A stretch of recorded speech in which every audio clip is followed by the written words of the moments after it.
3 jam sebelum akad nikah. Calon suamiku berbisik.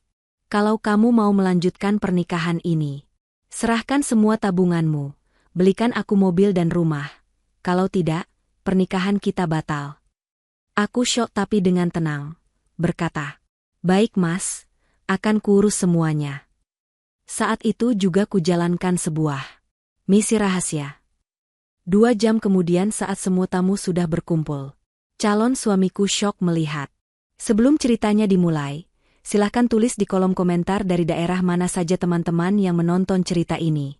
Jangan lupa like dan subscribe agar channel ini bisa semakin berkembang dan bisa mempersembahkan cerita yang lebih menarik lagi. Suasana di dalam gedung pernikahan itu terasa begitu sibuk dan penuh dengan ketegangan yang menyenangkan. Para panitia terlihat berlalu lalang memastikan setiap sudut dekorasi terlihat sempurna. Bunga-bunga segar telah tertata rapi di sepanjang lorong menuju pelaminan, menebarkan aroma harum yang semerbak ke seluruh ruangan. Di ruang rias pengantin wanita, Cynthia duduk menghadap cermin besar dengan perasaan campur aduk. Jantungnya berdebar kencang bukan hanya karena ia akan segera melepas masa lajangnya, tetapi juga karena ada perasaan ganjil yang sejak pagi mengganjal di hatinya. Wajahnya yang sudah dipoles riasan tampak cantik dan anggun, namun sorot matanya tidak bisa menyembunyikan kegelisahan. Putri, sahabat sekaligus penanggung jawab acara hari ini, sibuk membetulkan letak hiasan di kepala Cynthia agar terlihat simetris dan rapi. 3 jam sebelum akad nikah dimulai, pintu ruang rias terbuka perlahan. Ibu Jihan masuk dengan senyum lembut yang menenangkan. Wanita parubaya itu mendekati putrinya dan membelai bahu Cynthia dengan penuh kasih sayang. Ia menatap pantulan wajah anaknya di cermin dengan mata berkaca-kaca. Ibu Jihan berbisik pelan memberikan doa restu agar pernikahan putrinya berjalan lancar dan menjadi keluarga yang bahagia. Cynthia menggenggam tangan ibunya erat, berusaha mencari kekuatan dari sentuhan hangat wanita yang telah melahirkannya itu. Namun, momen haru itu tidak berlangsung lama karena tiba-tiba pintu ruangan kembali terbuka, kali ini dengan cara yang lebih kasar dan tanpa ketukan. Lukman berdiri di ambang pintu dengan wajah kaku. Ia mengenakan kemeja santai karena belum berganti pakaian pengantin. Tanpa basa-basi, Lukman meminta semua orang yang ada di dalam ruangan itu untuk keluar. Ia mengatakan ada hal sangat penting dan pribadi yang harus dibicarakan dengan Cynthia berdua saja sebelum akad nikah dimulai. Ibu Jihan dan Putri saling berpandangan dengan tatapan bingung. Putri sempat protes karena waktu persiapan semakin mepet, tetapi Cynthia memberi isyarat agar mereka menuruti permintaan Lukman. Dengan berat hati, Ibu Jihan dan Putri melangkah keluar ruangan, meninggalkan sepasang calon pengantin itu dalam keheningan yang mencekam. Setelah pintu tertutup rapat dan dikunci dari dalam, Lukman berjalan mendekati Cynthia yang masih duduk di kursi rias. Tidak ada senyum di wajah pria itu. Tatapannya dingin dan penuh perhitungan. Sangat berbeda dengan sosok Lukman yang selama ini dikenal Cynthia sebagai pria yang sopan dan penyabar. Lukman berdiri tepat di samping Cynthia, lalu membungkuk sedikit untuk membisikkan sesuatu tepat di telinga calon istrinya. Suaranya rendah, namun setiap kata yang diucapkannya terdengar sangat jelas dan tajam seperti sembilu yang menyayat hati. Lukman berkata bahwa jika Cynthia ingin pernikahan ini tetap berlanjut, ia harus menyerahkan seluruh tabungan pribadinya saat itu juga. Tidak hanya itu, Lukman juga menuntut agar Cynthia membelikan sebuah mobil mewah dan 1 unit rumah atas nama Lukman sebelum akad nikah diucapkan. Lukman menegaskan bahwa itu adalah syarat mutlak. Jika Cynthia menolak atau tidak bisa memenuhinya dalam waktu 1 jam ke depan, Lukman mengancam akan pergi meninggalkan gedung pernikahan dan membatalkan semuanya di depan seluruh tamu undangan yang sudah mulai berdatangan. Ia tidak peduli dengan rasa malu yang akan ditanggung oleh keluarga Cynthia. Cynthia terpaku mendengar bisikan itu. Tubuhnya seketika menegang dan darahnya terasa berhenti mengalir. Ia menatap wajah Lukman lewat pantulan cermin, mencari sisa-sisa candaan di sana, berharap ini hanyalah lelucon buruk sebelum pernikahan. Namun, yang ia temukan hanyalah wajah serius yang dipenuhi keserakahan. Lukman menatapnya dengan dagu terangkat, seolah ia memegang kartu as yang bisa menghancurkan hidup Cynthia dalam sekejap. Pria itu tahu betapa pentingnya reputasi keluarga Pak Santoso, ayah Cynthia, dan ia memanfaatkan hal itu sebagai senjata untuk memeras calon istrinya sendiri. Rasa syok menghantam dada Cynthia dengan keras. Ia tidak menyangka pria yang selama 2 tahun ini ia kenal dan ia percayai ternyata menyimpan watak seburuk ini. Bayangan masa depan bahagia yang sempat ia rajut seketika hancur berkeping-keping. Namun, di tengah guncangan hebat itu, logika Cynthia perlahan mulai bekerja. Ia melihat seringai tipis di bibir Lukman, sebuah senyum kemenangan yang prematur. Lukman mengira Cynthia adalah wanita lemah yang akan menangis dan memohon, lalu menuruti segala keinginannya demi menyelamatkan nama baik keluarga. Cynthia menarik napas panjang, berusaha menenangkan detak jantungnya yang menggila. Ia menyadari bahwa menangis tidak akan menyelesaikan masalah. Jika ia menangis sekarang, riasannya akan luntur dan itu hanya akan membuang waktu yang sangat berharga. Dalam hitungan detik, kesedihan di matanya berganti menjadi tatapan dingin yang tajam. Ia mengusir rasa cinta yang tersisa di hatinya, dan menggantinya dengan logika bisnis yang selama ini ia gunakan dalam pekerjaannya. Ia menyadari bahwa ia sedang berhadapan dengan seorang penipu, bukan seorang kekasih. Dengan suara yang sangat tenang dan terkontrol, Cynthia menjawab tantangan itu. Ia menatap mata Lukman dan berkata baiklah. Ia menyanggupi semua permintaan Lukman. Ia berjanji akan mengurus pemindahan dana tabungan dan pembelian aset yang diminta Lukman, saat itu juga melalui aplikasi perbankan digital dan notaris rekanannya. Cynthia meminta Lukman untuk kembali ke ruang tunggu pengantin pria dan bersiap-siap, karena proses administrasi membutuhkan ketenangan. Ia meyakinkan Lukman bahwa sebelum akad dimulai, semua bukti transfer dan dokumen kepemilikan akan dikirimkan ke ponsel Lukman. Lukman tampak terkejut sesaat melihat reaksi Cynthia yang begitu tenang dan penurut. Ia tidak menyangka segalanya akan semudah ini. Senyum lebar merekah di wajahnya. Ia merasa telah menang telak. Ia membayangkan hidup mewah yang akan segera ia nikmati dengan harta Cynthia. Tanpa rasa curiga sedikitpun, Lukman mengelus puncak kepala Cynthia dengan gaya yang dibuat-buat mesra, lalu berbalik badan dan melangkah keluar ruangan dengan langkah ringan yang penuh arogansi. Ia tidak menyadari bahwa di belakangnya, tatapan Cynthia telah berubah menjadi tatapan seorang pemburu yang siap menerkam mangsanya. Segera setelah pintu tertutup dan Lukman menghilang, Cynthia langsung meraih ponselnya yang tergeletak di meja rias. Ia tidak membuka aplikasi perbankan untuk mentransfer uang ke Lukman, melainkan membuka daftar kontak dan mencari sebuah nama yang selama ini selalu ada untuknya dalam situasi apapun. Jari jemarinya bergerak lincah di atas layar ponsel, mengetik pesan singkat namun padat. Ia juga menelepon seseorang dengan nada suara yang tegas dan berwibawa, jauh berbeda dengan nada bicara lembut yang tadi ia tunjukkan pada Lukman. Cynthia menghubungi Putri dan memintanya masuk kembali. Ketika Putri masuk dengan wajah cemas, Cynthia langsung memberikan instruksi spesifik. Ia meminta Putri untuk menghubungi tim keamanan dan memastikan bahwa tidak ada satupun dari keluarga Lukman yang boleh mendekati area administrasi gedung. Cynthia kemudian menelepon ayahnya, Pak Santoso. Dengan suara yang ditekan agar tidak terdengar oleh orang di luar ruangan, Cynthia menceritakan secara singkat apa yang baru saja terjadi. Ia tidak melebih-lebihkan cerita, hanya menyampaikan fakta bahwa Lukman memerasnya. Pak Santoso di ujung telepon terdengar geram, namun Cynthia segera menenangkan ayahnya. Ia mengatakan bahwa ia sudah memiliki rencana.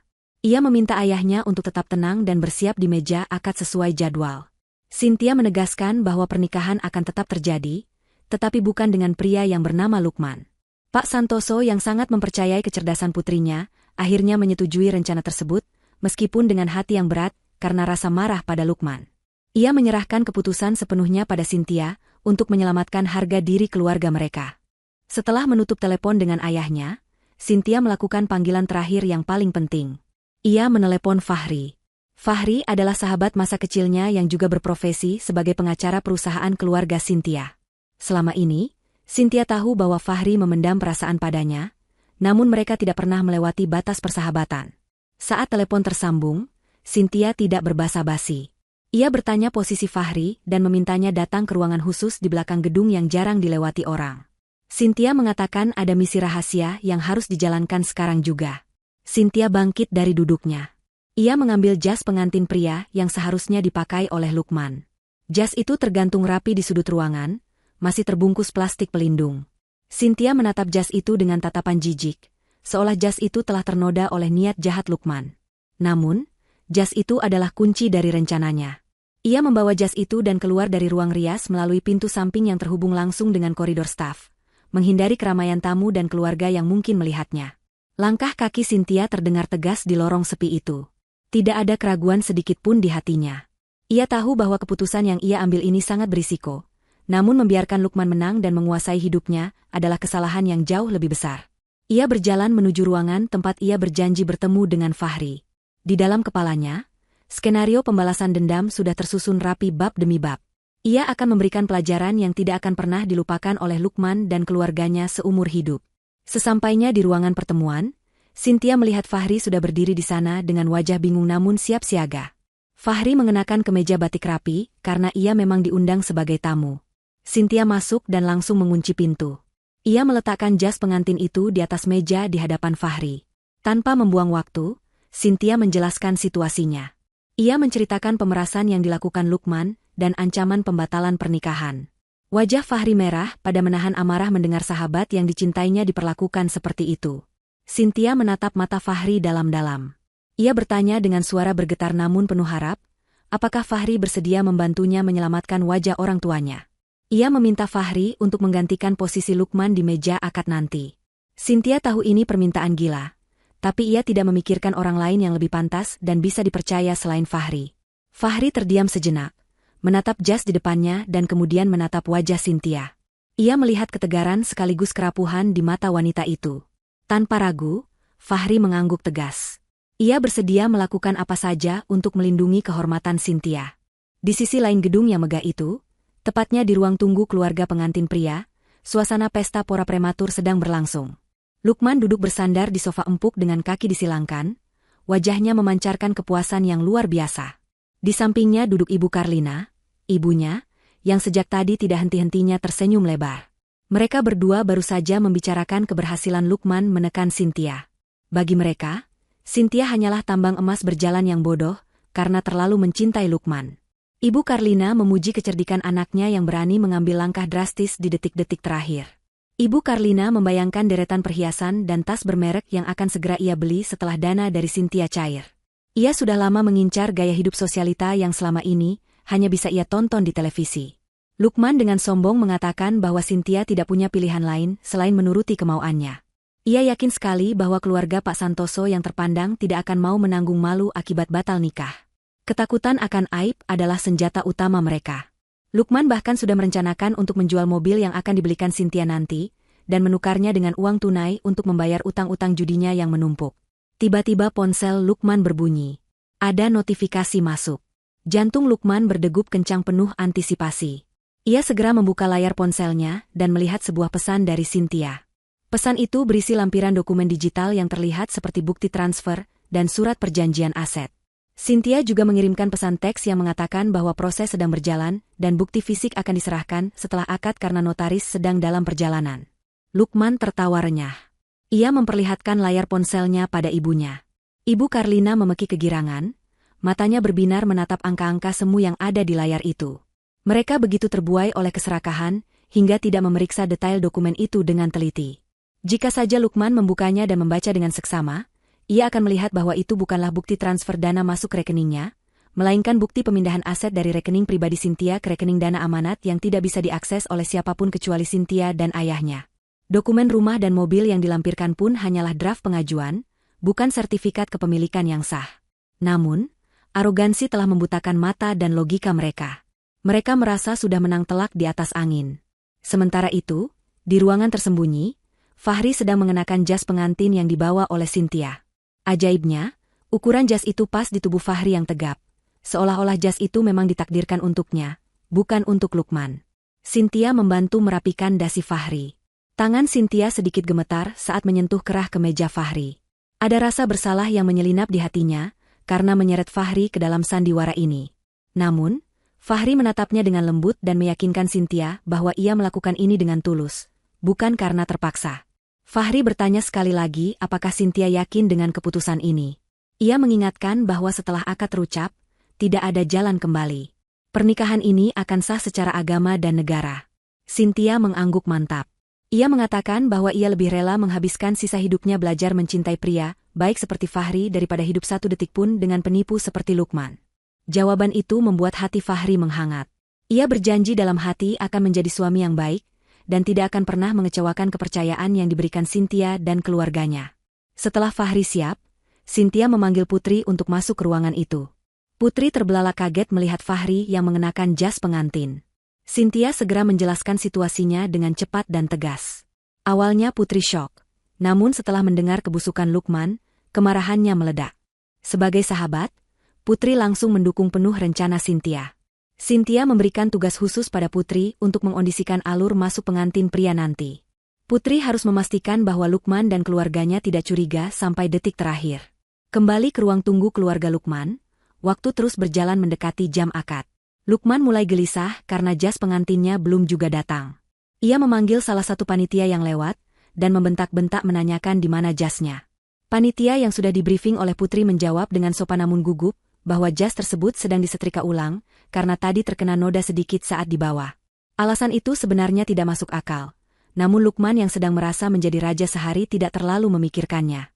Ia hanya mendengus kesal dan memerintahkan agar jas itu segera diantar. Cynthia mengirimkan pesan lagi kepada Lukman. Ia mengatakan bahwa sebagai kompensasi atas keterlambatan jas dan demi kenyamanan keluarga Lukman, panitia akan memindahkan Lukman dan keluarganya ke ruang tunggu VVIP yang lebih eksklusif. Cynthia beralasan bahwa di ruang tunggu biasa terlalu bising dan banyak orang lewat. Lukman merasa semakin diistimewakan. Ia berpikir bahwa Cynthia benar-benar takut kehilangan dirinya, hingga memberikan pelayanan ekstra seperti ini. Tanpa curiga, Lukman mengajak ibunya dan rombongan keluarga intinya untuk mengikuti arahan panitia menuju ruangan baru tersebut. Putri memimpin rombongan keluarga Lukman menuju sayap kiri gedung yang letaknya agak jauh dari aula utama tempat akad nikah akan dilaksanakan. Ruangan yang dituju memang sangat mewah. Di dalamnya sudah tersedia berbagai macam hidangan lezat, sofa kulit yang nyaman, dan sebuah televisi layar datar yang besar. Putri mempersilakan mereka masuk dan menikmati fasilitas tersebut, sembari menunggu panggilan untuk prosesi akad. Keluarga Lukman tampak norak dan kegirangan melihat kemewahan itu. Mereka langsung menyerbu makanan yang tersaji, tanpa mempedulikan etika. Setelah semua keluarga inti Lukman masuk, Putri perlahan mundur keluar ruangan. Ia tersenyum manis pada Lukman dan berkata bahwa ia akan menjemput mereka 10 menit lagi saat persiapan di aula sudah selesai. Lukman mengibaskan tangannya dengan gaya bos menyuruh Putri pergi. Begitu Putri keluar, ia menutup pintu ruangan itu dengan rapat. Dengan gerakan cepat dan tanpa suara, Putri memutar kunci pintu dari luar. Ia memastikan pintu itu terkunci dengan kuat. Untuk keamanan tambahan, ia memberi isyarat pada 2 orang petugas keamanan bertubuh kekar untuk berjaga di depan pintu tersebut, memastikan tidak ada yang bisa keluar tanpa izin. Di dalam ruangan VVIP, Lukman dan ibunya masih tertawa-tawa membicarakan rencana masa depan mereka. Mereka tidak sadar bahwa mereka baru saja masuk ke dalam sangkar emas yang disiapkan oleh Cynthia. Televisi di ruangan itu menyala, menampilkan siaran langsung suasana di aula utama pernikahan. Lukman melihat para tamu undangan sudah duduk rapi. Ia melihat penghulu dan Pak Santoso sudah duduk di meja akad. Ia berkomentar pada ibunya bahwa sebentar lagi ia akan masuk ke sana dan menjadi bintang utama. Ia merapikan rambutnya di cermin, merasa dirinya adalah pria paling beruntung dan paling cerdik di dunia. Sementara itu, di aula utama, ketegangan mulai terasa. Pak Santoso duduk dengan wajah tegang namun penuh tekad. Ibu Jihan duduk di belakangnya, terus berdoa tanpa henti. Tamu undangan mulai berbisik-bisik, karena pengantin pria belum juga muncul padahal jam sudah menunjukkan waktu akad. Cynthia berdiri di balik tirai pemisah, mengintip suasana aula. Jantungnya berdebar kencang, tapi bukan karena takut, melainkan karena adrenalin yang memuncak. Ia tahu sebentar lagi pertunjukan yang sebenarnya akan dimulai. Fahri berdiri di sisi lain pintu masuk aula, tersembunyi dari pandangan tamu. Ia menarik napas panjang, menyiapkan mentalnya. Ia tahu bahwa begitu ia melangkah masuk, hidupnya akan berubah selamanya. Ia akan mengambil tanggung jawab besar untuk melindungi dan membahagiakan Cynthia. Ia membetulkan letak pecinya, lalu memberikan anggukan tegas pada Putri yang berdiri tidak jauh darinya. Putri membalas anggukan itu dan memberi kode pada MC acara melalui headsetnya. Di dalam ruangan VVIP yang terkunci, Lukman mulai mengerutkan kening. Ia melihat di layar televisi bahwa MC sudah mulai membuka acara. Loh, kok sudah dibuka? Aku kan belum di sana? Jas aku mana? Gumam Lukman bingung. Ia mencoba membuka pintu ruangan untuk memanggil panitia, namun gagang pintu itu tidak bisa diputar. Ia mencoba menarik dan mendorongnya, tapi pintu itu terkunci rapat. Kepanikan mulai menjalar di wajahnya. Ia menggedor pintu dengan keras sambil berteriak memanggil orang di luar. Namun suara musik gamelan dari speaker di dalam ruangan itu, dan jarak yang jauh membuat suaranya tidak terdengar sampai ke aula utama. MC di aula utama dengan suara lantang mengumumkan bahwa calon pengantin pria akan segera memasuki ruangan. Semua mata tamu undangan tertuju ke pintu utama. Lukman di dalam ruang VVIP menempelkan wajahnya ke layar televisi, matanya melotot tak percaya. Ia melihat pintu aula terbuka lebar. Sosok pria gagah mengenakan jas pengantin, jas yang seharusnya menjadi miliknya, berjalan masuk dengan langkah pasti diiringi syalawat Nabi. Kamera menyorot wajah pria itu dari samping, dan meskipun tertutup sedikit oleh kerumunan, Lukman mengenali postur tubuh itu. Itu bukan dirinya. Itu orang lain. Kepanikan berubah menjadi kemarahan yang meledak-ledak di dalam ruang VVIP. Ibu Karlina menjerit histeris bertanya apa yang terjadi. Lukman menendang pintu sekuat tenaga, menyadari bahwa ada sesuatu yang sangat salah. Ia baru sadar bahwa ia telah dipermainkan. "Buka! Buka pintunya!" teriak Lukman seperti orang gila. Namun di luar, dua satpam hanya berdiri tegak dengan wajah datar, menjalankan perintah Cynthia untuk tidak membuka pintu itu sampai ada instruksi selanjutnya. Di layar televisi, Lukman melihat pria pengganti itu duduk di hadapan Pak Santoso, mengambil posisi yang seharusnya menjadi miliknya untuk menguasai harta Cynthia.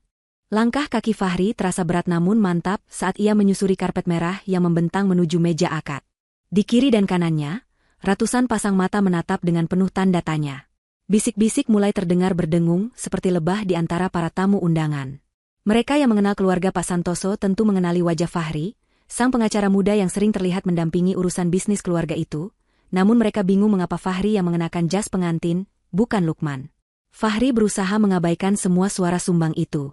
Fokusnya hanya satu, yaitu meja kayu jati di ujung ruangan tempat Pak Santoso dan penghulu sudah menunggu.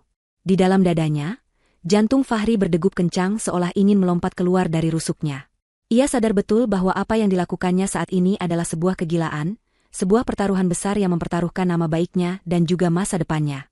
Namun, bayangan wajah Cynthia yang sembab dan tatapan memohon wanita itu, beberapa menit lalu di ruang belakang membuat keraguannya sirna seketika. Fahri telah mencintai Cynthia dalam diam selama bertahun-tahun, memendam perasaan itu rapat-rapat karena menghormati pilihan Cynthia yang memilih Lukman. Hari ini, takdir seolah memutar roda kehidupan dengan cara yang paling tidak terduga, memberinya kesempatan untuk melindungi wanita yang dicintainya, bukan sebagai sahabat, melainkan sebagai suami. Sesampainya di meja akad, Fahri membungkuk hormat kepada Pak Santoso dan para saksi. Ia melihat gurat kelelahan dan ketegangan yang amat sangat di wajah ayah Cynthia itu. Namun, saat mata mereka bertemu, Pak Santoso memberikan anggukan kecil yang syarat akan makna. Ada sorot terima kasih yang begitu dalam terpancar dari mata tua itu, seolah menyerahkan harta paling berharga dalam hidupnya ke tangan orang yang akhirnya ia percayai sepenuhnya. Pak Santoso tahu betul siapa Fahri. Ia tahu integritas pemuda ini, dedikasinya, dan kesetiaannya pada keluarga mereka. Jika harus memilih antara Lukman yang baru dikenalnya 2 tahun terakhir dengan Fahri yang sudah ia anggap seperti anak sendiri, hati kecil Pak Santoso sebenarnya selalu condong pada Fahri. Tragedi hari ini, meskipun menyakitkan, seolah menjadi jalan pembuka bagi doa-doa diam Pak Santoso yang selama ini berharap putrinya mendapatkan pendamping terbaik.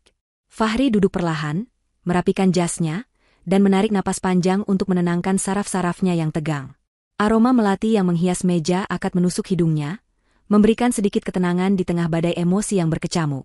Sementara itu, di sebuah ruangan khusus yang terhubung dengan aula utama melalui jendela kaca satu arah, Cynthia berdiri mematung memperhatikan prosesi itu. Tangannya mencengkeram erat tirai bludru, buku-buku jarinya memutih.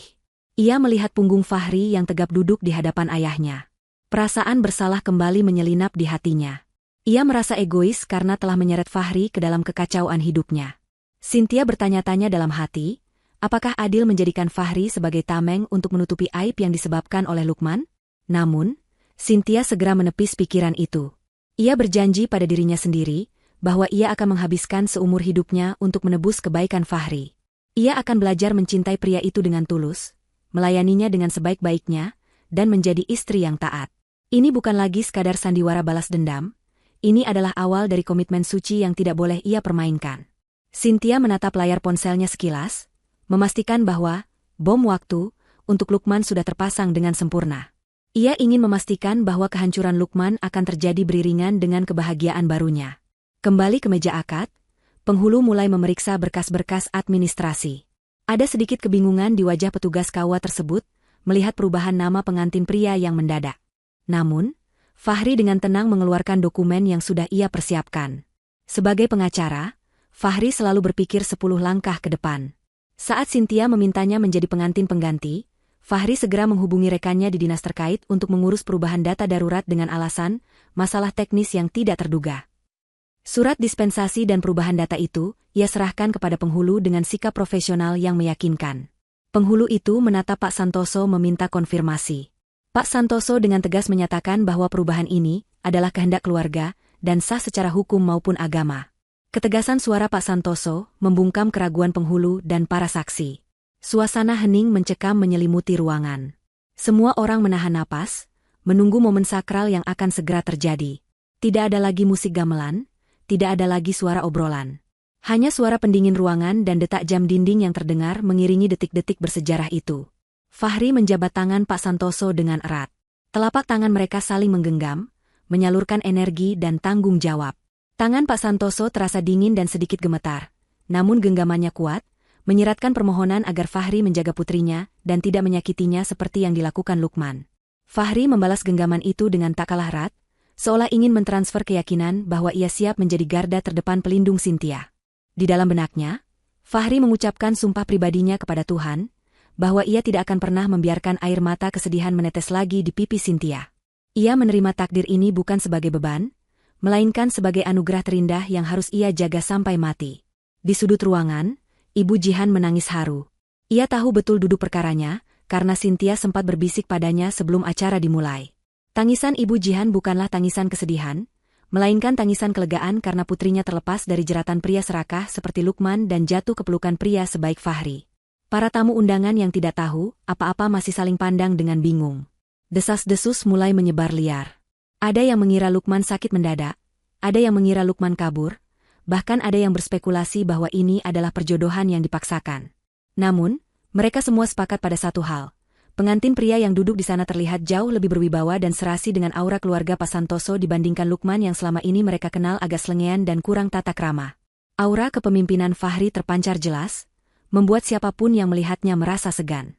Tanpa sadar, para tamu mulai mendoakan kebaikan bagi pasangan ini, seolah melupakan keberadaan Lukman yang seharusnya ada di sana. Alam semesta sepertinya merestui pergantian ini, menyusun ulang kepingan takdir yang sempat salah tempat menjadi sebuah gambar yang utuh dan indah. Di balik jendela kaca, Cynthia mengusap air mata yang menetes di pipinya, tersenyum tipis melihat punggung pria yang kini menjadi tumpuan harapannya. Kekacauan yang terjadi di ruang VVIP berbanding terbalik dengan kehikmatan di aula utama. Ruangan yang tadinya terasa mewah dan nyaman kini, berubah menjadi penjara yang menyesakan bagi Lukman dan keluarganya. Lukman, yang sudah kehilangan akal sehatnya, terus-menerus menendang pintu kayu jati yang kokoh itu. Keringat dingin bercucuran membasahi kemeja mahalnya. Napasnya memburu, matanya merah menyala menahan amarah dan kepanikan. Ia berteriak memaki-maki nama Cynthia, nama putri, dan nama semua orang yang ia anggap bertanggung jawab atas situasi ini. Namun, dinding ruangan yang kedap suara meredam teriakan itu, sehingga tidak terdengar sama sekali oleh orang-orang di luar. Ibu Karlina, yang duduk lemas di sofa, menangis histeris sambil memegangi dadanya. Ia merasa sesak napas melihat impiannya menjadi orang kaya raya melayang begitu saja di depan mata. Ia menyalahkan Lukman yang dianggapnya kurang waspada, sementara Lukman balik membentak ibunya karena terus merengek dan membuatnya semakin stres. Di tengah kepanikan itu, Lukman teringat kembali pada pesan dan dokumen yang dikirimkan Cynthia. Dengan tangan gemetar, ia merogoh saku celananya dan mengeluarkan ponsel. Ia membuka kembali file yang dikira bukti transfer itu. Kali ini, ia membacanya dengan teliti, kata demi kata, angka demi angka. Matanya membelalak lebar saat menyadari kebodohannya. Tulisan, draft pengalihan dana, terpampang jelas di bagian atas dokumen, dengan stempel besar bertuliskan, belum diotorisasi. Tidak ada uang sepeser pun yang masuk ke rekeningnya. Tidak ada sertifikat rumah yang berpindah tangan. Semua itu hanyalah dokumen mentah yang tidak memiliki kekuatan hukum apapun sebelum ditandatangani basah oleh Cynthia di hadapan notaris. Lukman meraung marah, membanting ponselnya ke lantai hingga layarnya retak. Ia merasa seperti orang paling bodoh di dunia. Ia telah ditipu mentah-mentah oleh wanita yang selama ini ia anggap polos dan penurut. Ibu Karlina yang melihat tingkah anaknya semakin histeris berusaha bangkit dan mendekati pintu. Ia memukul-mukul pintu dengan kepalan tangannya yang penuh cincin emas imitasi, berharap ada pelayan atau siapapun yang lewat dan mendengar mereka. Ia berteriak minta tolong, mengatakan bahwa mereka disekap, bahwa ada kesalahan pahaman, bahwa anaknya adalah pengantin pria yang sah. Namun, upaya itu sia-sia. Putri telah menginstruksikan keamanan untuk mengabaikan suara apapun dari ruangan itu dengan alasan, keluarga pengantin sedang latihan vokal untuk kejutan. Dua satpam yang berjaga di luar hanya saling lirik sambil menahan senyum, menikmati drama yang terjadi di balik pintu tertutup itu. Mereka tahu betul siapa Lukman dan bagaimana kelakuan buruknya selama persiapan pernikahan, sehingga mereka tidak memiliki simpati sedikit pun. Lukman kembali beralih ke layar televisi besar yang menempel di dinding. Pemandangan di layar itu semakin menyiksa batinnya. Ia melihat tangan ayahnya Cynthia masih menggenggam tangan Fahri. Ia melihat bibir Pak Santoso bergerak mengucapkan kalimat ijab. Meskipun tidak ada suara yang keluar dari televisi, karena Lukman sempat melempar remotenya hingga rusak, Ia bisa membaca gerak bibir itu. Saya nikahkan? Kata-kata itu terbayang jelas di benak Lukman, menghantuinya. Itu seharusnya dirinya. Itu seharusnya momen kemenangannya. Ia membayangkan harta Pak Santoso yang melimpah, perusahaan keluarga yang bona fide, dan status sosial yang akan ia dapatkan. Kini, semua itu direbut oleh Fahri, pengacara rendahan yang selama ini selalu ia remehkan. Rasa iri dan dengki membakar hati Lukman hingga menjadi abu. Ia merasa harga dirinya diinjak-injak dengan cara yang paling memalukan. Tidak menyerah, Lukman mencari jalan keluar lain. Ia berlari menuju jendela ruangan itu. Sayangnya, ruangan VVIP itu terletak di lantai 2 gedung dan jendelanya adalah jenis fixed window yang tidak bisa dibuka, terbuat dari kaca tebal yang sulit dipecahkan tanpa alat berat. Lukman melihat ke bawah, ke arah parkiran. Di sana, ia melihat mobil Pajero hitam mengkilap yang tadi dijanjikan Cynthia. Mobil itu terparkir manis dengan pita besar di atasnya. Pemandangan itu seolah mengejeknya. Mobil itu begitu dekat namun begitu jauh. Lukman memukul kaca jendela dengan kursi kecil yang ada di ruangan itu, berharap kacanya pecah. Namun, kaca itu hanya retak sedikit. Kursi itu malah terpental dan mengenai kaki Ibu Karlina, membuat wanita tua itu menjerit kesakitan dan kembali memarahi Lukman. Suasana di dalam ruangan itu benar-benar seperti neraka, penuh dengan umpatan, tangisan, dan kekerasan yang sia-sia. Di tengah keputusasaan itu, Lukman melihat sepupunya, salah satu rombongan keluarga yang ikut terkurung, menemukan sebuah celah ventilasi udara di bagian atas dinding dekat toilet. Sepupunya itu berbisik bahwa mungkin mereka bisa mencoba mendobrak plafon toilet untuk mencari jalan keluar ke koridor lain. Lukman melihat secercah harapan. Ia segera memerintahkan sepupunya dan 2 kerabat pria lainnya untuk menyusun meja dan kursi agar bisa mencapai plafon. Mereka bekerja dengan panik, seperti tikus yang terperangkap dalam labirin. Lukman tidak peduli jika harus merusak properti gedung, yang penting ia bisa keluar dan menghentikan pernikahan itu. Ia bertekad untuk membuat keributan di aula, mempermalukan Cynthia, dan menuntut haknya. Ia yakin bahwa jika ia membuat skandal, Pak Santoso akan takut dan membatalkan pernikahan dengan Fahri. Usaha mereka membuahkan hasil. Plafon toilet yang terbuat dari gipsum berhasil dijebol. Sepupu Lukman memanjat naik dan menemukan bahwa ruang di atas plafon terhubung dengan koridor staf kebersihan. Dengan susah payah, sepupu Lukman merangkak dan akhirnya berhasil turun di koridor luar yang tidak dijaga. Ia segera berlari memutar dan membukakan kunci pintu ruangan VVIP dari luar. Begitu pintu terbuka, Lukman langsung menghambur keluar seperti banteng yang terluka. Ia tidak mempedulikan ibunya yang tertatih-tatih atau kerabatnya yang lain. Pikirannya hanya satu, menuju aula utama secepat mungkin sebelum kata "sah" terucap. Wajahnya merah padam, rambutnya acak-acakan, dan matanya liar. Ia berlari menyusuri lorong-lorong gedung yang berliku, menabrak beberapa pelayan yang membawa nampan kotor, hingga piring-piring pecah berserakan.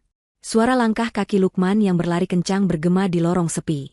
Napasnya tersengal-sengal, dadanya terasa sakit, tapi adrenalin memaksanya terus bergerak. Ia mendengar suara mikrofon dari arah aula utama semakin jelas. Jaraknya tinggal beberapa belokan lagi. Ia harus sampai tepat waktu. Ia harus menghancurkan kebahagiaan Cynthia sebagaimana Cynthia telah mempermainkannya. Di belakangnya, Ibu Karlina dan rombongan keluarga lainnya berusaha mengejar dengan napas ngos-ngosan, sambil terus memaki-maki pihak wedding organizer. Mereka terlihat seperti rombongan orang gila yang lepas dari rumah sakit jiwa, merusak pemandangan gedung yang indah itu. Tepat saat Lukman berbelok di tikungan terakhir yang menghadap langsung ke pintu ganda aula utama, ia mendengar suara lantang Pak Santoso dari pengeras suara, "Tunai." Hati Lukman mencelos. Ia mempercepat larinya, mengerahkan sisa tenaga terakhirnya. Ia menabrak pintu aula dengan keras, membuat kedua daun pintu itu terbuka lebar dengan suara brak yang menggelegar. Cahaya blitz kamera menyilaukan matanya sesaat. Semua kepala di dalam ruangan itu menoleh ke arah pintu. Di sana, berdiri Lukman dengan penampilan kacau balau, keringat membasahi seluruh tubuhnya, napasnya memburu seperti binatang buas. Namun, di saat yang bersamaan, terdengar koor serempak dari para saksi dan tamu undangan yang menggema memenuhi ruangan, sebuah kata yang menjadi vonis mati bagi harapan Lukman, "Sah." Kata itu menggema berulang-ulang di telinga Lukman, lebih menyakitkan daripada tamparan fisik manapun. Ia terlambat. Hanya selisih beberapa detik, namun detik-detik itu telah mengubah segalanya. Fahri dan Cynthia kini telah resmi menjadi suami istri. Lukman berdiri mematung di ambang pintu, lututnya terasa lemas. Pemandangan di depannya, Fahri yang sedang menengadahkan tangan berdoa dan Cynthia yang mencium tangan Fahri dengan takzim, membuat darah Lukman mendidih. Ia tidak terima. Ia tidak akan membiarkan ini berakhir begitu saja. Dengan sisa-sisa kesombongannya, Lukman melangkah masuk ke dalam aula, memecah keheningan doa dengan teriakan lantang yang penuh kemarahan. Hentikan. Pernikahan ini tidak sah. Saya ditipu. Teriakan itu sontak membuat suasana menjadi riuh rendah, mengubah momen sakral menjadi awal dari sebuah drama besar yang akan segera terungkap. Malam itu, udara di luar terasa lembab setelah hujan turun sepanjang sore, menyisakan aroma tanah basah yang menyeruak masuk ketika pintu kaca lobi hotel terbuka. Tania berjalan setengah langkah di belakang Farhan, kepalanya sedikit tertunduk, berusaha menyembunyikan kegugupan yang melanda hatinya. Farhan telah mewanti-wanti sejak mereka masih di rumah bahwa malam ini adalah malam yang sangat penting bagi kelangsungan bisnisnya. Acara makan malam yang diadakan oleh perusahaan besar ini dihadiri oleh banyak kolega penting, termasuk Pak Santoso, sosok yang sangat dihormati oleh Farhan karena pengaruhnya yang besar dalam dunia bisnis properti. Farhan berhenti sejenak di depan pintu masuk ruang serbaguna yang megah, lalu menoleh ke arah Tania dengan tatapan tajam yang penuh peringatan. Ia merapikan kerah kemejanya dan mendekatkan wajahnya ke telinga Tania, membisikkan ancaman dingin agar istrinya itu terus tersenyum dan tidak melakukan kesalahan sekecil apapun yang bisa mempermalukannya di depan umum.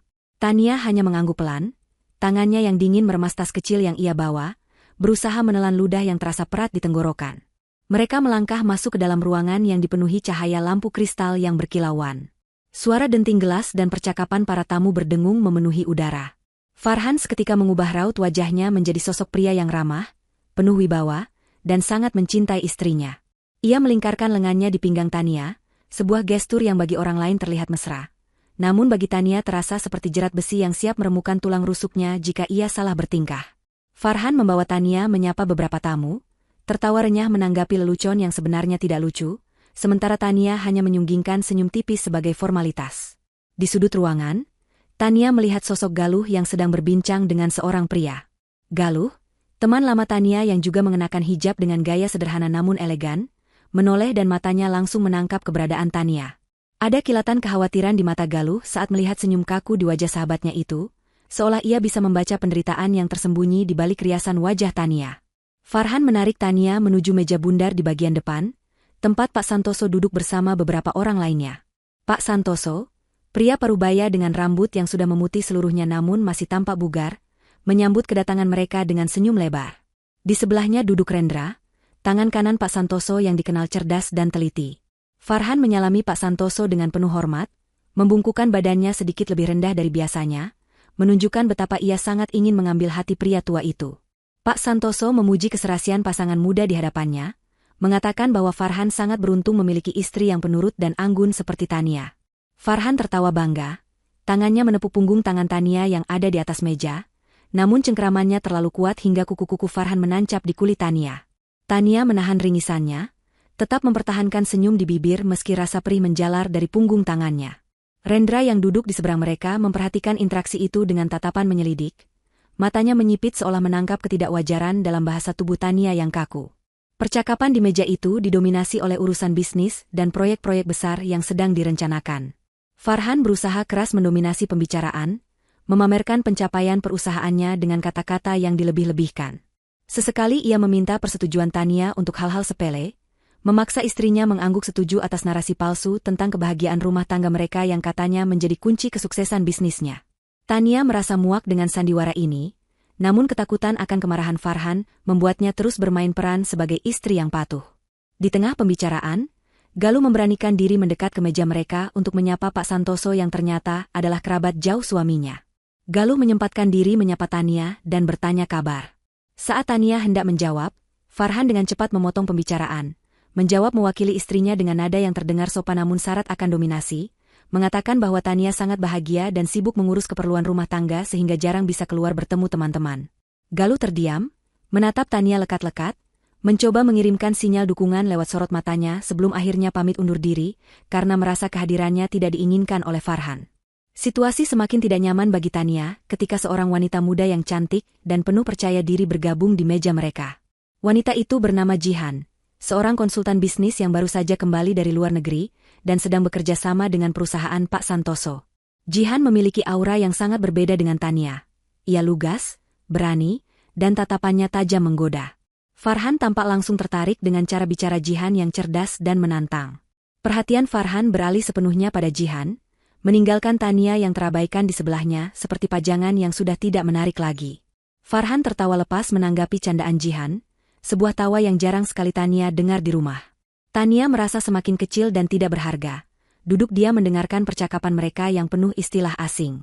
Rendra sesekali mencoba mengajak Tania bicara untuk memecah kecanggungannya, menanyakan hal-hal ringan tentang hobi atau kegiatannya sehari-hari, namun setiap kali Tania hendak menjawab panjang lebar, lirikan tajam dari sudut mata Farhan mematikan keberaniannya, membuatnya hanya menjawab dengan kalimat-kalimat pendek yang terputus-putus. Malam itu terasa sangat panjang bagi Tania.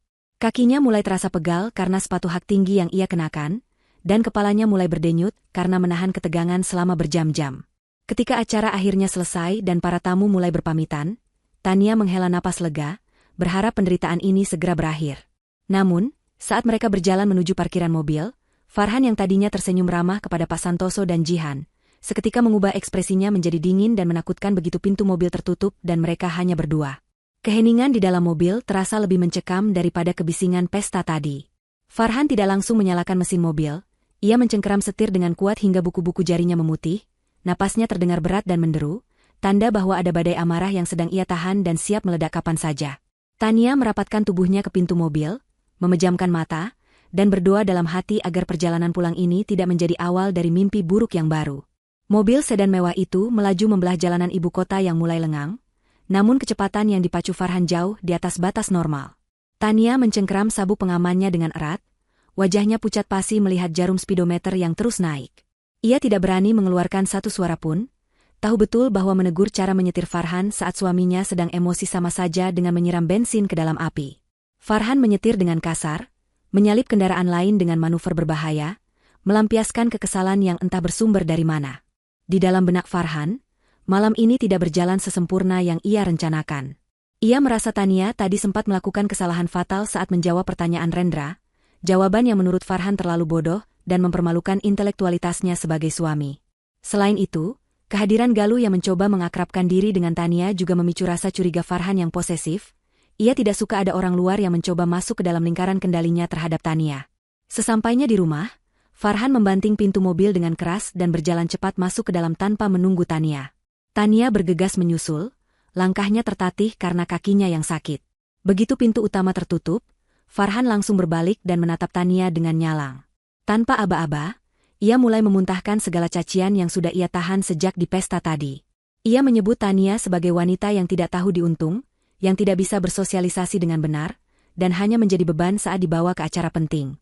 Farhan mengungkit momen ketika Tania terlihat gugup saat disapa oleh Pak Santoso, menuduh Tania sengaja memasang wajah menderita agar orang-orang mengasihaninya dan berpikir bahwa Farhan adalah suami yang jahat. Tuduhan itu begitu menyakitkan karena justru itulah kenyataannya. Namun Tania tidak berani membela diri.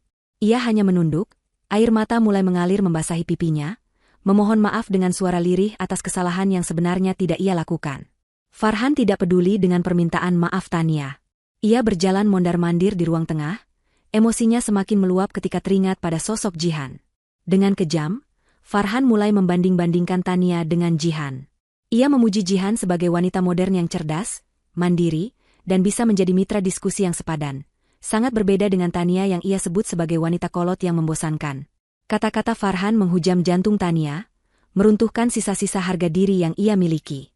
Mendengar suaminya memuji wanita lain di hadapannya dengan begitu terang-terangan, membuat hati Tania hancur berkeping-keping.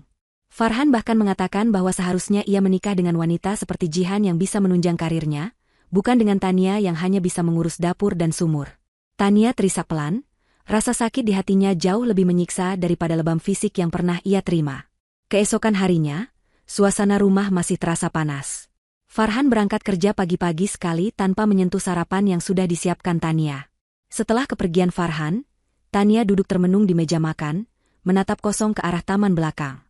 Tiba-tiba ponselnya bergetar, sebuah pesan masuk dari nomor yang tidak dikenal.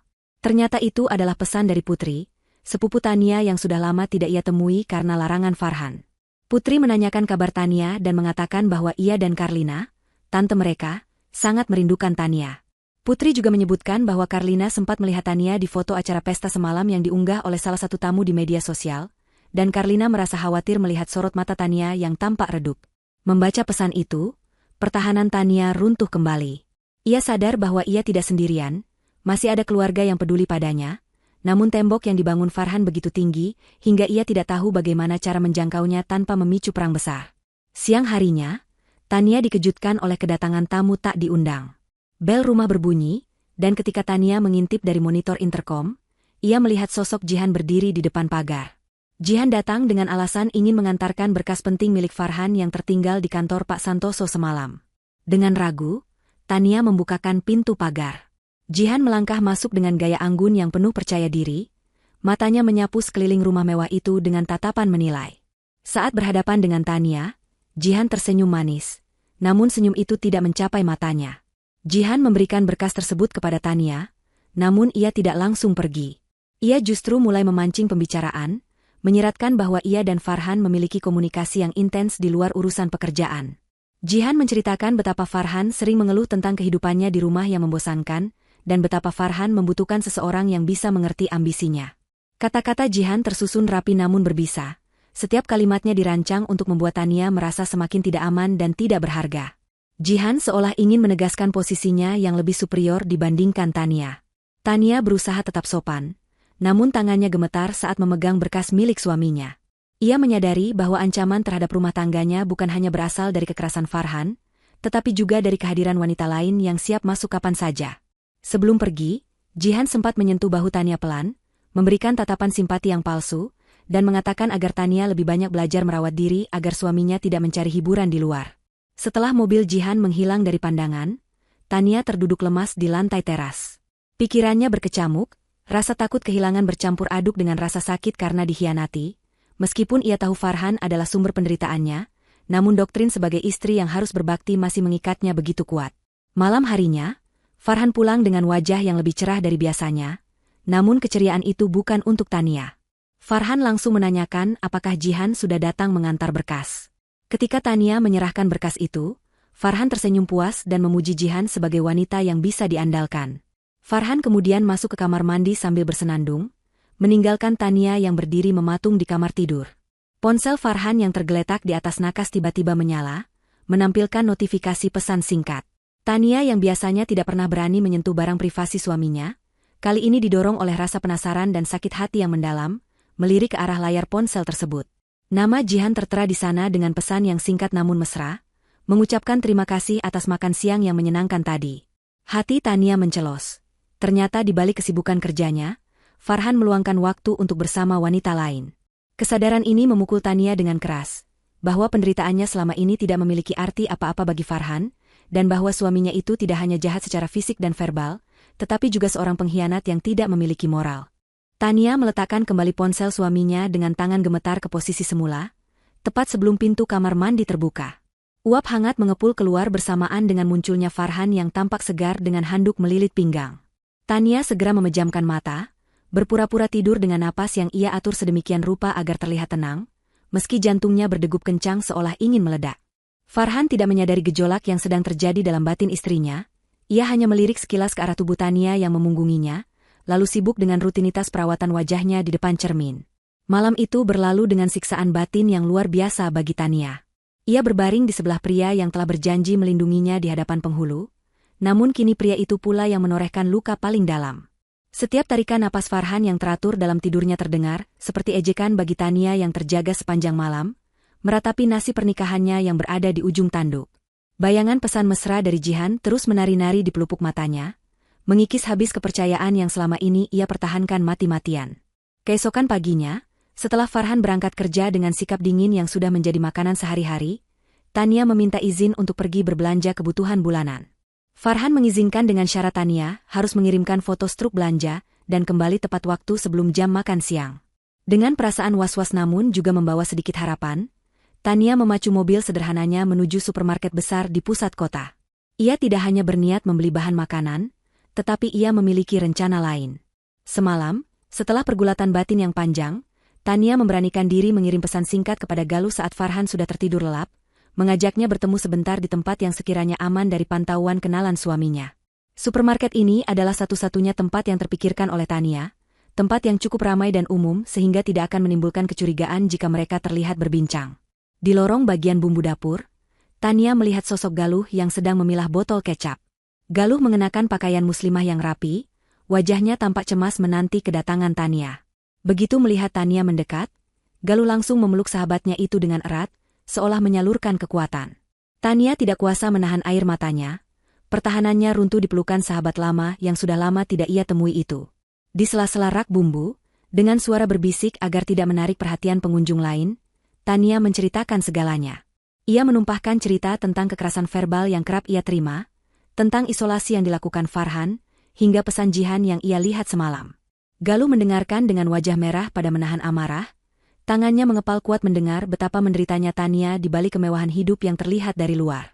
Galuh memegang kedua bahu Tania, menatap matanya lekat-lekat, dan berkata dengan tegas bahwa ini tidak bisa dibiarkan. Galuh mengingatkan Tania bahwa ia memiliki hak untuk bahagia dan selamat. Ia menawarkan bantuan hukum melalui kenalannya jika Tania siap untuk melawan, atau setidaknya tempat perlindungan sementara jika situasi di rumah menjadi tak terkendali. Namun, ketakutan Tania terhadap Farhan sudah mengakar begitu dalam.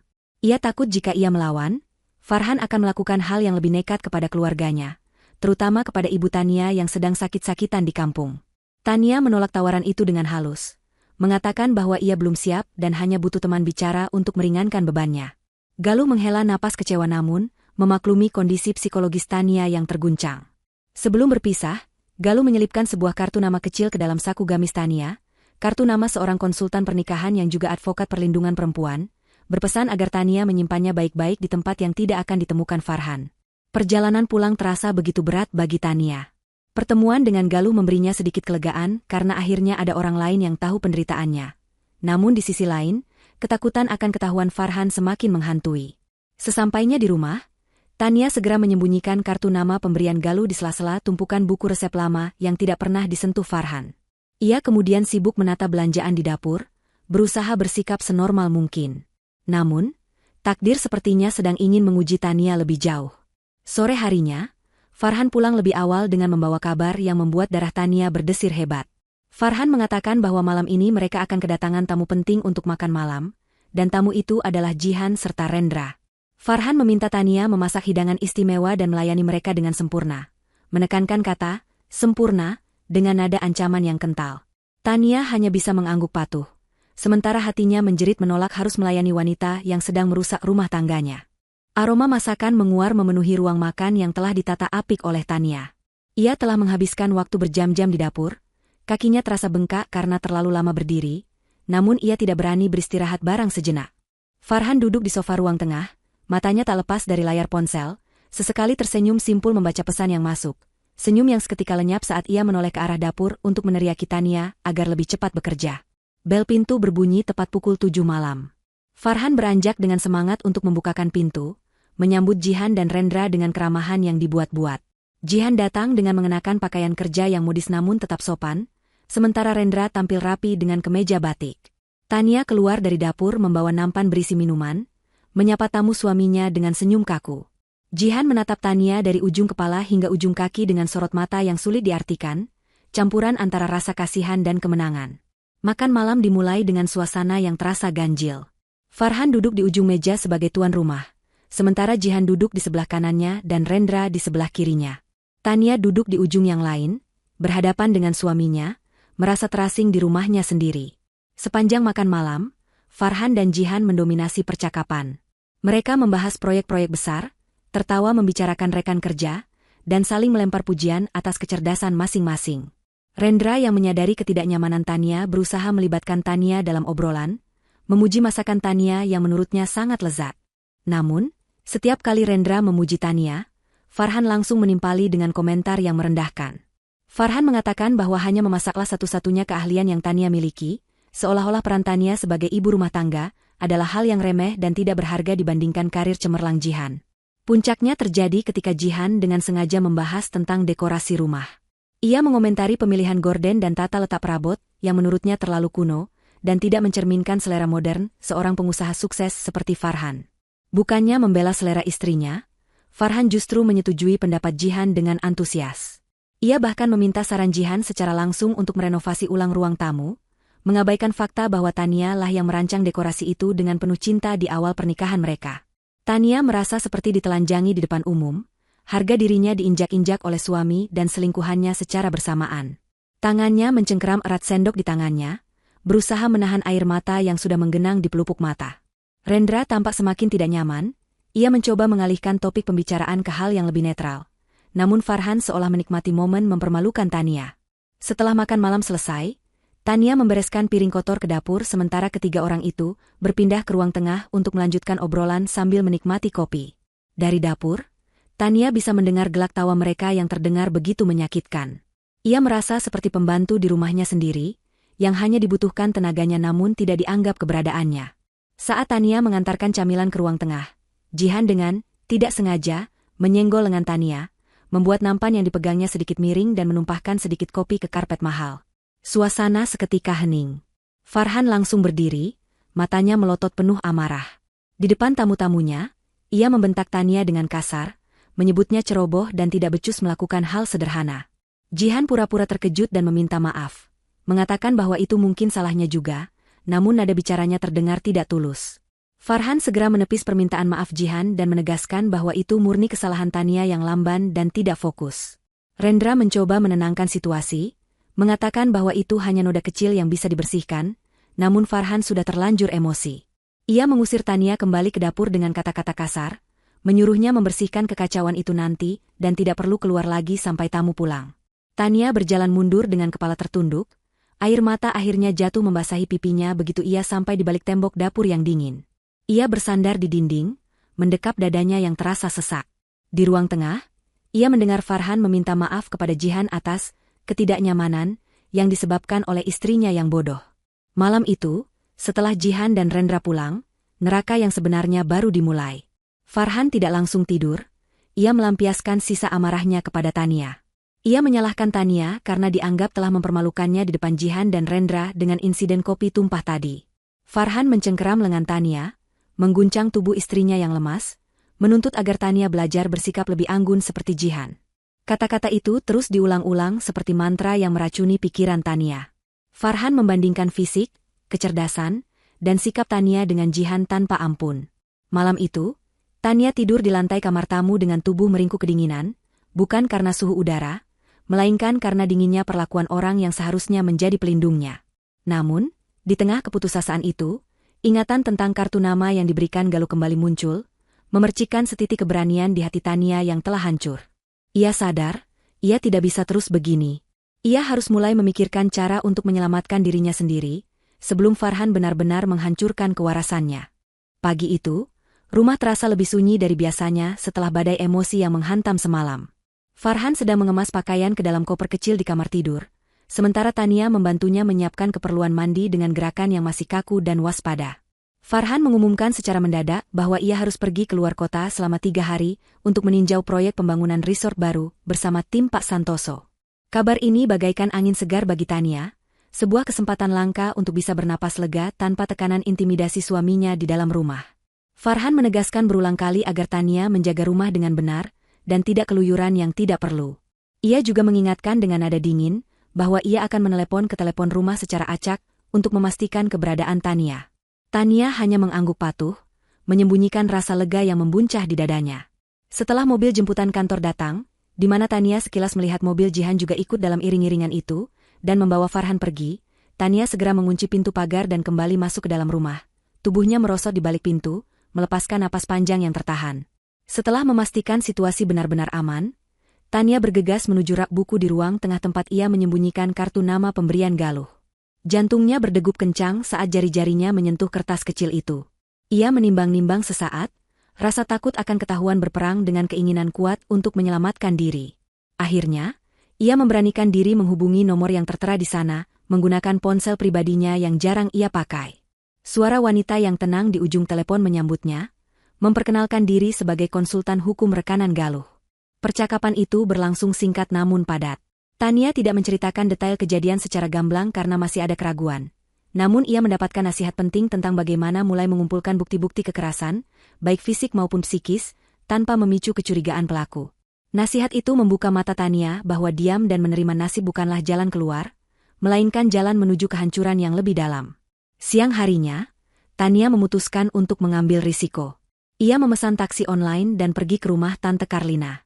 Ia tahu Farhan akan marah besar jika tahu, tapi ia butuh penguatan mental dari keluarganya. Sesampainya di rumah Karlina yang asri dan penuh tanaman hijau, Tania disambut oleh Putri yang langsung memeluknya erat. Karlina, wanita parubaya yang tegas namun penyayang, menatap keponakannya dengan mata berkaca-kaca melihat perubahan fisik Tania yang semakin kurus dan sorot mata yang redup. Di ruang keluarga yang hangat, jauh dari kemewahan dingin rumah Farhan, Tania akhirnya menceritakan sebagian penderitaannya. Ia bercerita tentang Jihan, tentang hinaan Farhan, dan tentang isolasi yang ia alami. Karlina mendengarkan sambil menggenggam tangan Tania erat, menyalurkan kekuatan seorang ibu yang sudah lama tidak Tania rasakan sejak ibunya sendiri sakit di kampung. Karlina tidak langsung menyuruh Tania bercerai saat itu juga karena ia tahu prosesnya tidak mudah bagi mental Tania yang sedang rapuh. Namun ia menanamkan keyakinan bahwa Tania berharga. Karlina mengingatkan Tania pada sosok Tania yang dulu ceria dan berprestasi sebelum menikah dengan Farhan. Putri juga memberikan dukungan, mengatakan bahwa ia siap menjadi saksi atau membantu apapun jika Tania membutuhkan. Pertemuan itu tidak berlangsung lama karena Tania harus segera pulang sebelum jam-jam rawan saat Farhan mungkin menelepon. Namun, efek dari pertemuan itu sangat besar. Tania pulang dengan membawa sisa-sisa keberanian yang mulai tumbuh. Ia menyadari bahwa ia memiliki pasukan di belakangnya, Galuh, Karlina, dan Putri, yang siap menangkapnya jika ia jatuh. Sesampainya di rumah, Tania tidak lagi merasa sebagai korban yang tidak berdaya sepenuhnya. Ia mulai melihat sekeliling rumah itu bukan sebagai penjara, melainkan sebagai medan perang di mana ia harus menyusun strategi untuk memenangkan kembali hidupnya. Sisa hari itu dihabiskan Tania dengan merenung dan menyusun rencana. Ia teringat pesan konsultan hukum untuk mendokumentasikan segalanya. Dengan tangan gemetar namun tekad bulat, Tania berdiri di depan cermin kamar mandi, menyingkap lengan bajunya dan memotret lebam kebiruan sisa cengkeraman Farhan semalam. Ia juga mulai mencatat tanggal-tanggal kejadian kekerasan verbal dan fisik dalam sebuah buku catatan kecil yang kemudian ia sembunyikan di tempat paling tersembunyi di gudang belakang, di dalam kotak peralatan jahit tua yang tidak mungkin disentuh Farhan. Tindakan kecil ini memberikan rasa kontrol kembali pada diri Tania. Ia bukan lagi sekadar objek penderitaan, ia kini adalah pengamat yang sedang mengumpulkan amunisi. Malam itu, Tania tidur sendirian di ranjang besar itu dengan perasaan yang jauh lebih tenang daripada malam-malam sebelumnya. Meskipun bayang-bayang kepulangan Farhan 2 hari lagi tetap menghantui di sudut pikirannya. 3 hari berlalu dengan cepat, dan sore itu Farhan dijadwalkan pulang. Tania telah menyiapkan rumah dalam keadaan sempurna seperti biasa, namun ada yang berbeda dalam sorot matanya. Tidak ada lagi tatapan kosong pasrah, kini ada kewaspadaan yang tajam. Mobil Farhan memasuki halaman rumah menjelang maghrib. Pria itu turun dengan wajah lelah namun terlihat puas, mungkin perjalanan bisnis, atau liburan terselubung, itu berjalan lancar. Tania menyambutnya di depan pintu, mencium tangan suaminya sesuai kewajiban, dan membawakan tas kerjanya masuk. Farhan tidak banyak bicara, ia hanya melempar jasnya ke sofa dan meminta air dingin. Tania melayaninya dengan cekatan, berusaha membaca suasana hati suaminya. Farhan tampak sedang dalam suasana hati yang cukup baik, tidak langsung mencari-cari kesalahan, yang justru membuat Tania semakin curiga tentang apa yang sebenarnya terjadi selama 3 hari belakangan ini. Saat Farhan masuk ke kamar mandi untuk membersihkan diri, Tania mulai membongkar isi koper pakaian kotor Farhan untuk dipisahkan dan dicuci. Aroma parfum wanita yang asing namun familiar tercium samar dari beberapa kemeja Farhan, aroma yang sama dengan yang dipakai Jihan saat makan malam tempo hari. Hati Tania mencelos, namun ia tidak menangis. Rasa sakit itu kini telah bermetamorfosis menjadi rasa muak dan dingin. Tangan Tania meraba saku celana bahan yang dipakai Farhan. Biasanya Farhan sangat teliti mengosongkan saku sebelum menaruh baju di keranjang kotor. Namun mungkin karena kelelahan, ia teledor kali ini. Jari Tania menyentuh secari kertas yang terlipat asal. Ia menariknya keluar dan membukanya perlahan. Itu adalah struk pembayaran dari sebuah restoran mewah di kota tujuan dinas Farhan, namun yang membuat napas Tania tercekat adalah detail pesanan yang tertera. Makan malam romantis untuk 2 orang dengan pesanan khusus sebotol minuman mahal, dan waktu yang tertera adalah pukul 1 dini hari. Lebih menyakitkan lagi, di bagian bawah struk terdapat tulisan tangan kecil dengan tinta pena, "Thanks for the amazing night, F."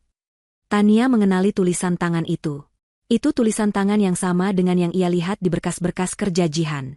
Bukti nyata pengkhianatan itu kini berada di telapak tangannya. Bukan sekadar dugaan atau firasat, tapi fakta hitam di atas putih. Tangan Tania gemetar, bukan karena sedih, tapi karena adrenalin. Ia segera mengambil ponselnya, memotret struk tersebut dengan jelas, memastikan setiap detail tulisan terbaca, lalu segera mengembalikan kertas itu ke saku celana Farhan seolah tidak pernah disentuh. Ia harus bertindak cerdas. Jika ia mengonfrontasi Farhan sekarang, ia hanya akan mendapatkan penyangkalan dan kekerasan fisik lagi tanpa hasil apa-apa. Ia membutuhkan lebih banyak bukti yang tidak bisa disangkal, bukti yang akan membuatnya memenangkan haknya jika kelak ia melangkah ke pengadilan agama. Tania baru saja selesai memasukkan pakaian ke dalam mesin cuci ketika Farhan keluar dari kamar mandi dan berteriak memanggilnya. Tania bergegas menghampiri suaminya di kamar tidur. Farhan sedang berdiri di depan lemari, mengeluhkan susunan baju kaosnya yang menurutnya tidak sesuai urutan warna. Itu adalah alasan yang dicari-cari, Tania tahu itu. Farhan mulai mengoceh tentang ketidakbecusan Tania mengurus hal sepele padahal ia sudah bekerja keras mencari uang. Kali ini, Tania